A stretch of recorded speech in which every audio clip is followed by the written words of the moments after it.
ও নবী, আপনি আমার এমন একটা দোয়া শিক্ষা দেন যেই দোয়াটা আমি নামাজের মধ্যে পড়ব।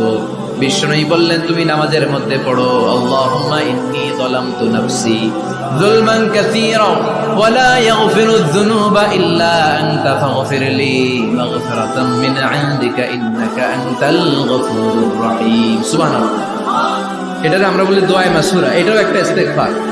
যেখানেই ক্ষমা চাওয়ার কথা আছে ওইটাই ইস্তেগফার। বুঝতে পেরেছেন? আল্লাহুম্মা ইন্নী যালামতু নাফসি, ও আল্লাহ অনেক জুলুম করেছি, যুলমান কাসীরা, জুলুমের শেষ নাই।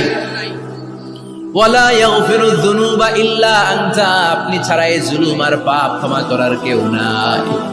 ফাগফিরলি মাগফিরাতাম মিন ইনদিক, নিজ গুণে আমার গুনাহ ক্ষমা করে দে। ওয়ালা ইয়াগফিরুয যুনুবা ইল্লা আনতা, আপনি ছাড়া গুনাহ ক্ষমা করার দ্বিতীয় কেউ নাই। আমাদের পাপ ক্ষমা করার আর কোন সত্তা আছে? চিল্লায় বলেন, আছে?